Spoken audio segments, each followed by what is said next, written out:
GameStop has announced its partnership with the sports organization Complexity Gaming to open up the GameStop Performance Center in Frisco, Texas. This news comes shortly after the company appointed Bob Sherman as its new CEO, just after the board of directors halted plans to sell the company after months of discussion and speculation.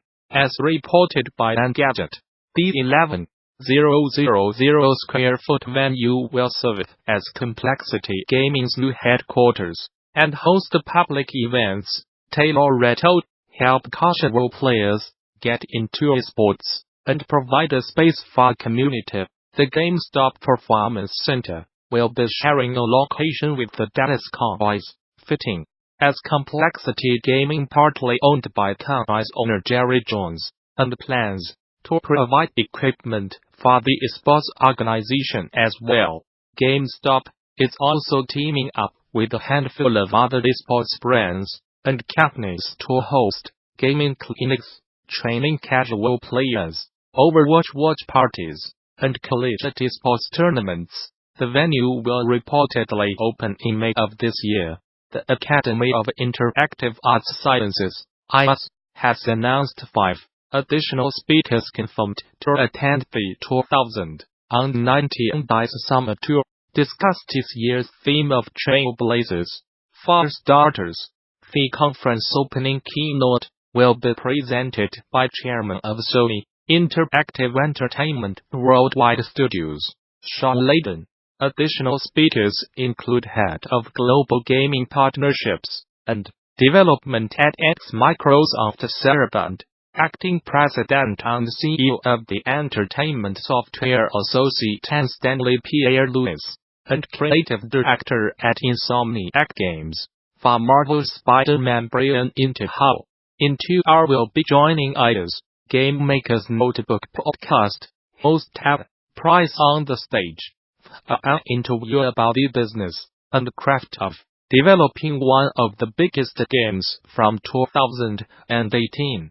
As explained in a press release, game developers will SHNRE and SIGHTS into the groundbreaking principles and tools that drive and empower them, their teams, and the community at large to create better worlds in which to play and a better world in which to live. These industry experts will join previously announced speakers, including Greg Broadmoor, Damien Hannock, Dave Jacquier, and Tim Schafer. For more information about the DICE Summit, which is being held from February 11th to the 13th at the Aria Resort Casino, Los Angeles, click here. Hey devs, did you catch game designer Douglas Wilson's talk at BD 2012 about game design, in which he strapped PlayStation Move controllers to people's butts in order to demonstrate a fun game on the web using motion controls? If not, you should. It was a great talk in which Wilson encouraged developers, especially indie devs, to embrace the limitations of motion control technology rather than struggle against them, drawing from his work on party games like B.U.T.T.O.N. and Johann Sebastian Joust, as well as a slew of off-field case studies.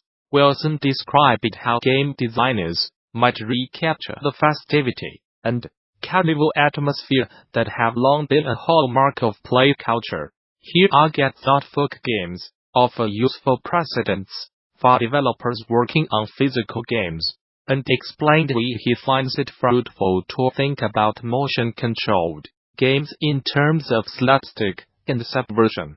Now you can watch or rewatch the whole thing for free via the official GD YouTube channel. In addition to this presentation, THEGDC Vault and its accompanying YouTube channel offers numerous other free videos, audio recordings, and slides from many of the recent Game Developers Conference events, and the service offers even more members-only content for DD Vault subscribers. Those who purchased all access passes to recent events, like DD Vertical already have full access to the vault, and interested parties can apply for the individual subscription via the vault subscription page. Group subscriptions are also available. Game-related schools and development studios who sign up for the vault studio subscriptions can receive access for their entire office or company by contacting staff via the HGGDC Vault Group subscription page.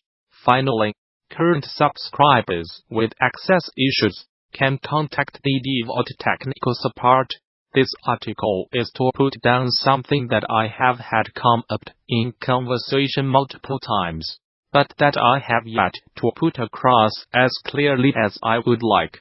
I believe that we can apply game design principles to things well outside their normal ambit, such as reading.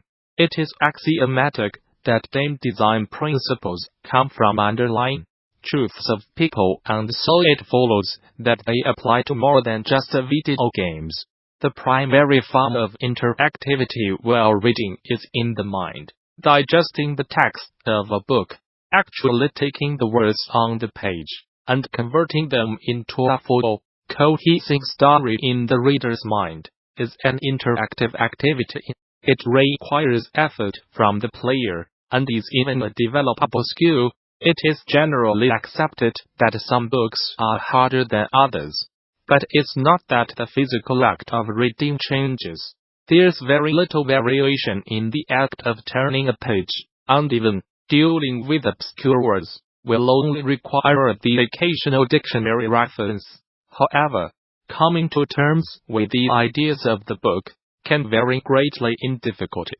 One of my favorite lines is from James Joyce's Ulysses, where Leopold Bloom is introduced with Mr. Leopold Bloom ate with relish the inner organs of beasts and ghouls.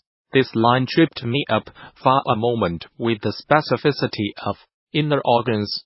I had not until that moment paid any attention to the standard of eating the flesh over the organs, and the unusual structure of the sentence brought that to the forefront.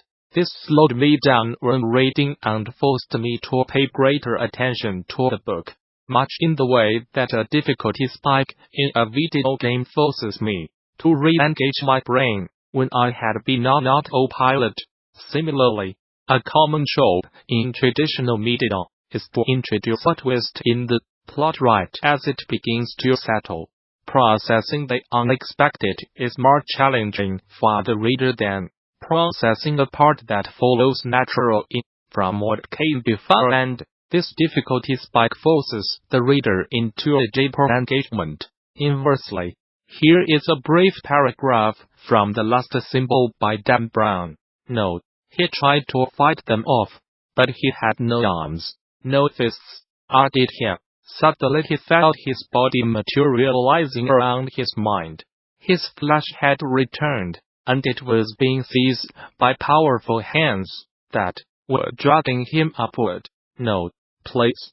Note how simple the English is here and how short and punchy the sentences are. Additionally, the material here is heavily redundant and easy to understand. You could probably skip half of the words here while skimming and not miss a thing. This all allows the reader to adopt a breakneck pace when reading this section, which in turn makes the book feel fast-paced. There are some reasonable design takeaways already illustrated here.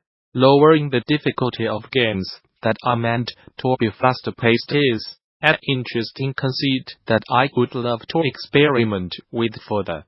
There are too much meatier concepts to work with here though. The first is to think more about the narrative difficulty of our games, and not just mechanical difficulties, and also to think about their interplay. On the second is to start mining things other than video games for difficulty curves. We are very used to the idea of a wave in a taxonomy graph, but there are clearly many more options that we have yet to formalize. What made Black Panther so excellent to me was the pace of the ideas in the movie. Killmonger's forcible decolonization of a museum, The structure of a condensed society, the combination of a lit plate and a matching suit, the morality of isolationism, the radicalization of the impoverished and probably a number of other things that I have forgotten.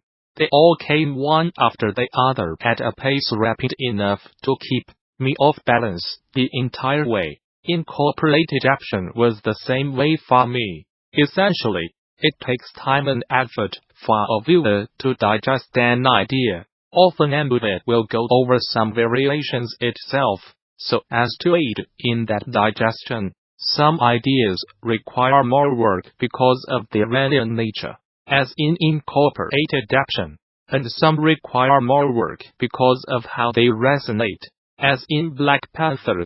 Both of those movies use the combination of the pace of the ideas with a heavy dose of action to keep you off balance the entire way through, while a movie like Arrival takes its time with the ideas and gives you the space to work things out, which results in a very different feeling. There are certainly video games that bury you under a deluge of ideas, but the way in which games often abdicate the responsibility of pacing to the player keeps them from generating the feeling of imbalance that defined my experience of both Black Panther and incorporated action. At one point in An Artist of the Floating World, Winona is still at Morris's villa. The star pupil has schismed from the rest of the school, and as he is leaving, he has a brief conversation with someone who is presented as a third pupil, but is clearly Ono.